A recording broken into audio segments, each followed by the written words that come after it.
अस्सलाम वालेकुम dear students, welcome to another video. आज की इस वीडियो में हम डिस्कस करेंगे टेम्पलेट्स के बारे में जो हम हर टेंस की हर टाइप में यूज़ कर सकते हैं। टेम्पलेट्स किस कहते हैं? टेम्पलेट एक खाके को कहते हैं, एज अ खाका हम इस्तेमाल करते हैं। टेम्पलेट इस्तेमाल करते हैं जो हर चीज़ में, मतलब अगर हम यहाँ पर टेम्पलेट देख रहे हैं टेंस के बारे में, तो हर टेंस में वो फिट आ सकता है टेम्पलेट। तो हम अलग-अलग देखेंगे कि मतलब नेगेटिव टेंस के नेगेटिव सेंटेंसेस को इंग्लिश में ट्रांसलेट करने के लिए कौन सा टेम्पलेट यूज़ करते हैं, इंटेरोगेटिव को और पॉजिटिव, तीनों सेंटेंसेस के लिए अलग-अलग टेम्पलेट होगा। सबसे पहले हम देखते हैं कि अगर हमने पॉजिटिव सेंटेंसेस को इंग्लिश में ट्रांसलेट करना है तो हम कौन सा टेम्पलेट यूज़ करते हैं टेंस में फॉर पॉजिटिव सेंटेंसेस।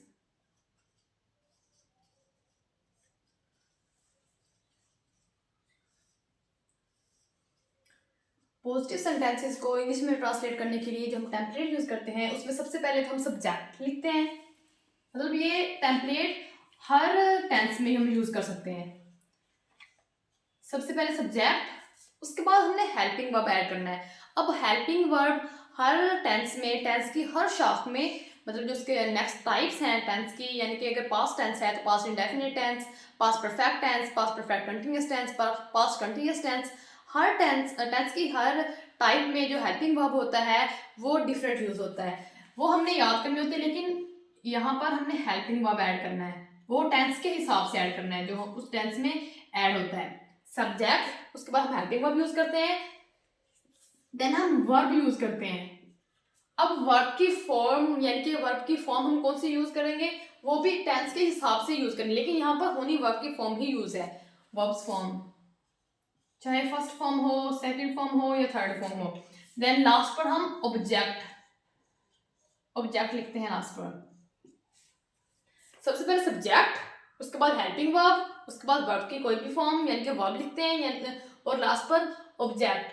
अब कुछ टेंस ऐसे हैं, जैसे कि अगर हम पास्ट इंडेफिनिट की बात कर लें तो उसके जो पॉजिटिव सेंटेंस हैं उसमें हेल्पिंग वर्ब यूज नहीं होता। उसमें हम सिर्फ सिंपल सबसे पहले सब्जेक्ट लिखते हैं, फिर वर्ब की फॉर्म लिखते हैं, देन ऑब्जेक्ट लिखते हैं। वर्ब की हम सेकंड फॉर्म यूज करते हैं पास्ट इंडेफिनिट टेंस में, उसमें हेल्पिंग वर्ब यूज नहीं होता। पास्ट इंडेफिनिट टेंस के जो पॉजिटिव सेंटेंसेस हैं उसमें हेल्पिंग वर्ब यूज नहीं होता। अब इस टेम्पलेट के हिसाब से हम एग्जांपल लेते हैं।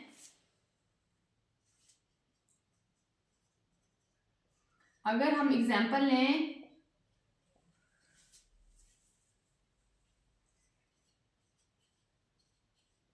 प्रेजेंट परफेक्ट टेंस की एग्जांपल लेते हैं। प्रेजेंट परफेक्ट टेंस के जो फिक्रे होते हैं उनके एंड उर्दू फिक्रात के आखिर पर चुका है, चुकी है, चुके हैं, लिया है, ली है, लिए हैं, दिया है, दी है, दिए हैं, गया है, गई है, गए हैं, वो आता है। और अब हमने प्रेजेंट परफेक्ट टेंस की अगर मिसाल ली है तो हम फिक्रा लिखें, अली स्कूल जा चुका है। अब एंड पर आ रहा है चुका है, यानी कि प्रेजेंट परफेक्ट टेंस का फिक्र है। और अली स्कूल जा चुका है, इसमें ना तो हमने किसी चीज से मना किया है और ना ही कोई सवाल पूछा, मतलब ये पॉजिटिव सेंटेंस है। अब हमने पॉजिटिव सेंटेंस के लिए जो हमने ये टेम्पलेट लिखा है उसके हिसाब से अगर हम इसको ट्रांसलेट करें इंग्लिश में, तो हमने कहा है हमने सबसे पहले लिखना है सब्जेक्ट। अब सब्जेक्ट में क्या है, अली। उसके बाद हमने कहा है कि हमने इसमें हेल्पिंग वर्ब यूज करना है। हेल्पिंग वर्ब हमने हेल्पिंग वर्ब टेंस के हिसाब से यूज करना है। अब जैसे कि हमने लिखा है कि प्रेजेंट परफेक्ट टेंस का फिक्र है, तो हम प्रेजेंट परफेक्ट टेंस में हेल्पिंग वर्ब हैज और हैव यूज करते हैं। हैज और हैव हम मतलब सब्जेक्ट के हिसाब से यूज करते हैं। अली है सिंगुलर है तो हम हैज यूज करते हैं, अली हैज। सब्जेक्ट भी लिख दिया, हेल्पिंग वर्ब भी। अब वर्ब की कौन सी फॉर्म यूज होनी है, परफेक्ट टेंस जहां पर भी, मतलब चाहे पास्ट परफेक्ट है, चाहे प्रेजेंट परफेक्ट है, चाहे फ्यूचर परफेक्ट है, हमने हमेशा वर्ब की थर्ड फॉर्म यूज करनी है। वर्ब की थर्ड फॉर्म अली हैज, यानी कि इंग्लिश होती है go, go, went, gone, Ali has gone to, और लास्ट पर object, Ali has gone to school, Ali school जा चुका है। यानी कि हमने पॉजिटिव सेंटेंस में ये टेम्पलेट यूज किया। सबसे पहले हमने सब्जेक्ट लगाया, देन हमने हेल्पिंग वर्ब लगाना है, उसके बाद वर्ब की फॉर्म लगानी है, और लास्ट पर ऑब्जेक्ट। हमने एग्जांपल ली है प्रेजेंट परफेक्ट टेंस की, उसके हिसाब से अगर हम देखें तो अली स्कूल जा चुका है, Ali has gone to school, इस टेम्पलेट को यूज करते हुए। नेक्स्ट है कि हमने नेगेटिव सेंटेंसेस को इंग्लिश में कैसे ट्रांसलेट करना है, उनके लिए कौन सा टेम्पलेट हम यूज करते हैं। नेगेटिव सेंटेंसेस को जब हम इंग्लिश में ट्रांसलेट करते हैं तो उसके लिए जो हम टेम्पलेट यूज करते हैं, सबसे पहले हम लिखना सब्जेक्ट। सब्जेक्ट लिखने के बाद हमने हेल्पिंग वर्ब लगाना है। हेल्पिंग वर्ब के साथ हमने नोट की एडिशन करनी है। हेल्पिंग वर्ब लगाने के बाद हमने नोट लगाना है, देन वर्ब, वर्ब की जो भी फॉर्म हो, और लास्ट पर ऑब्जेक्ट। वर्ब की फॉर्म हमने हेल्पिंग वर्ब और वर्ब की फॉर्म हमने टेंस के हिसाब से यूज करनी है। हर टेंस में अलग हेल्पिंग वर्ब भी डिफरेंट यूज होते हैं और वर्ब की फॉर्म भी डिफरेंट ही यूज होती है। अगर हम एग्जांपल देखें, इसमें भी हम प्रेजेंट परफेक्ट टेंस की एग्जांपल देखते हैं। प्रेजेंट परफेक्ट टेंस,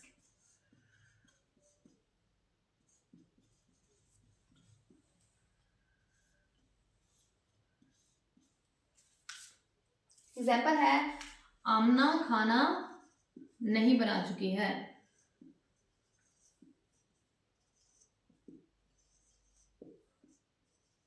अब एंड पर आ रहा है चुकी है, यानी कि हमें पता चल गया कि ये प्रेजेंट परफेक्ट टेंस का फिक्र है। उसके बाद में इसमें वर्ड यूज हुआ है नहीं, यानी कि प्रेजेंट परफेक्ट टेंस का नेगेटिव सेंटेंस है। अब नेगेटिव सेंटेंस को अगर हमने इंग्लिश में ट्रांसलेट करना है तो हमने कहा कि हमने ये टेम्पलेट फॉलो करना है।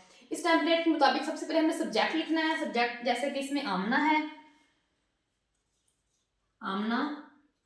उसके बाद हमने कहा है कि हमने हेल्पिंग वर्ब के साथ नोट का इजाफा करना है।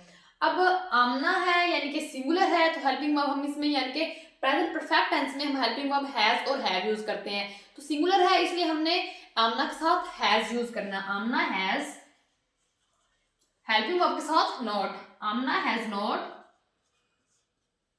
बनाने की इंग्लिश होती है cook, cook second form cooked, third form भी कुकड ही होती है, cook, cooked, cooked. Amna has not cooked, यानी कि अगर प्रेजेंट परफेक्ट टेंस के हवाले से अगर हम इस टेम्पलेट में ऐड करें तो यहाँ पर थर्ड फॉर्म लिखेंगे और हेल्पिंग वर्ब यहाँ पर हम हैज और हैव यूज करेंगे। यहाँ पर थर्ड फॉर्म लिखेंगे। थर्ड फॉर्म कुक की होती है कुकड, और लास्ट में हमने कहा है कि ऑब्जेक्ट लगाना है। आमना हैज नॉट कुकड, ऑब्जेक्ट है खाना इसमें यानी कि फूड। आमना खाना नहीं बना चुकी है, आमना हैज नॉट कुकड फूड। ये था नेगेटिव सेंटेंसेस को इंग्लिश में ट्रांसलेट करने के लिए जो हम टेम्पलेट यूज करते हैं। नेक्स्ट है इंटेरोगेटिव सेंटेंसेस को इंग्लिश में ट्रांसलेट करने के लिए हम कौन सा टेम्पलेट यूज करते हैं। इंटेरोगेटिव सेंटेंसेस को जब हमने इंग्लिश में ट्रांसलेट करना है तो हमने जो हेल्पिंग वर्ब यूज करना है टेंस में, जो भी हम हेल्पिंग वर्ब यूज करते हैं टेंस के हिसाब से उसको हमने स्टार्टिंग में ऐड कर देना है। जैसे जो भी हेल्पिंग वर्ब हमने यूज करना है उसको हमने स्टार्टिंग में लिखना है।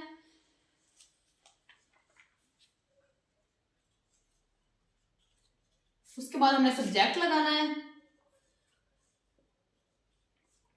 उसके बाद वर्ब की हमने फॉर्म यूज करनी है टेंस के हिसाब से, और लास्ट पर ऑब्जेक्ट। एग्जाम्पल देखते हैं इसकी। हम फिर प्रेजेंट परफेक्ट टेंस की ही एग्जाम्पल लेते हैं, प्रेजेंट परफेक्ट टेंस की।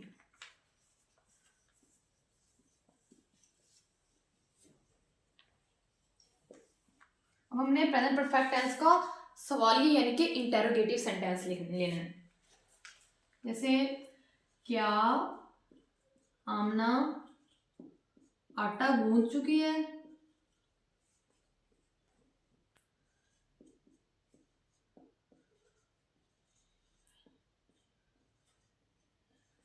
अब एंड पर आ रहा है चुकी है, यानी कि प्रेजेंट परफेक्ट टेंस का फिक्र है। उसके बाद क्या हमने लिखा है, यानी कि ये प्रेजेंट परफेक्ट टेंस का इंटेरोगेटिव सेंटेंस है।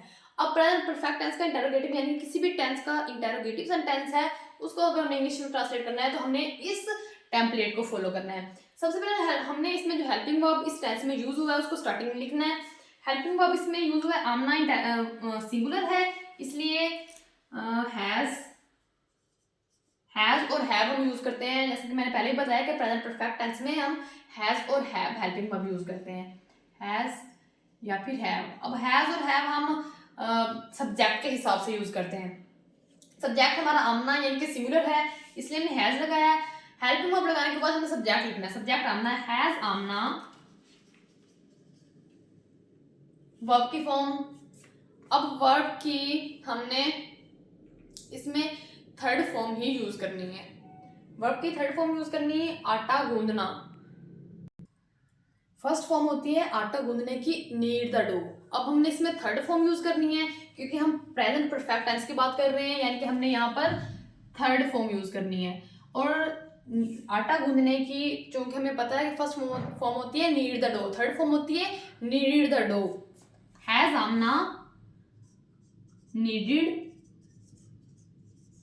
उसके बाद ऑब्जेक्ट्स में आटा यानी कि डो, नीडेड द डो। अब हमने इसमें जो हमारा हेल्पिंग वर्ब था उसको स्टार्टिंग में ऐड किया है, उसके बाद हमने सब्जेक्ट लगाया, देन हमने वर्ब की थर्ड फॉर्म यूज की है और लास्ट पर ऑब्जेक्ट लिखा है। ऐसे हम इंटेरोगेटिव सेंटेंसेस को इंग्लिश में ट्रांसलेट कर सकते हैं। कुछ हेल्पिंग वर्ब होते हैं जिसमें जैसे कि has been, will have been, shall have been, अगर वो आ जाए, फॉर एग्जाम्पल हम इसमें ले लेते हैं कि हमारे पास हेल्पिंग वर्ब हम यूज कर रहे हैं will have been. Will have been हम हमारा जो will have been helping verb है वो हम फ्यूचर परफेक्ट कंटिन्यूअस टेंस में यूज करते हैं। विल हैव बीन, अगर विल हैव बीन आ जाए हेल्पिंग वर्ब, जैसे अगर हम यहाँ पर कह देते हैं कि विल हैव बीन है हमारा helping verb, will have been या फिर शैल हैव बीन, तो जो हमारा विल है उसको हमने स्टार्टिंग में ऐड करना है, देन हमने यहाँ पर सब्जेक्ट लगाना है, उसके बाद हमने हैव बीन, मतलब अगर हमारे पास जो हेल्पिंग वर्ब है वो विल हैव बीन है तो हमने विल को स्टार्टिंग में लगाना है, उसके बाद सब्जेक्ट, देन हमने हैव बीन लगाना है, उसके बाद वर्ब की जो भी फॉर्म यूज होनी है और लास्ट पर ऑब्जेक्ट। मतलब विल या शैल को हमने स्टार्टिंग में लगा देना है, सब्जेक्ट को बाद में लगाना है, फिर हैव बीन, फिर वर्ब और लास्ट पर ऑब्जेक्ट। अगर हमारे पास हेल्पिंग वर्ब ऐसे जैसे विल हैव बीन आ जाए, शैल हैव बीन आ जाए, हैड बीन आ जाए, तो हमने अगर हैड बीन आ गया है तो हमने हैड को स्टार्टिंग में लगा देना है, फिर हमने सब्जेक्ट लगाना है, फिर हमने बीन लगाना है। हैड बीन को अकेले हैड मतलब फुल जो हमारे पास हेल्पिंग वर्ब होगा हैड बीन, हमने उसको स्टार्टिंग में नहीं लगाना है, सिर्फ हैड को स्टार्टिंग में लगाना है, देन हमने सब्जेक्ट लगाना है और फिर बीन लगाना है। मतलब जो हमारे पास हेल्पिंग वर्ब है उसमें से सिर्फ एक ही वर्ड जो होगा, जो स्टार्टिंग वाला वर्ड होगा, जैसे विल हैव बीन में स्टार्टिंग वाला वर्ड विल है तो उसको हमने स्टार्टिंग में लिखना है, फिर हमने सब्जेक्ट लगाना है, और जो बचा कुचा जो हमारे पास बच जाएगा हेल्पिंग वर्ब वो हमने सब्जेक्ट के बाद लिखना है। स्टार्टिंग में सिर्फ हमने हेल्पिंग वर्ब का पहला वर्ड ही यूज करना, चाहे उसका एक वर्ड है, दो है, तीन है, एक है, जैसे हमने यहाँ पर यूज किया हैज और हैव, तो एक वर्ड है वो तो यूज हो जाएगा। अगर एक से ज्यादा वर्ड्स हैं जैसे has been, will have been, shall have been, तो उसमें जो हमारा फर्स्ट वर्ड होगा उसको हम स्टार्टिंग में लिखेंगे, फिर हम सब्जेक्ट लिखेंगे, जो रिमेनिंग हमारे पास हेल्पिंग वर्ब होगा उसको सब्जेक्ट के बाद ऐड करेंगे। आज की इस वीडियो के लिए इतना ही। नेक्स्ट वीडियो देखने के लिए मेरे चैनल को सब्सक्राइब करें। शुक्रिया, अल्लाह हाफिज।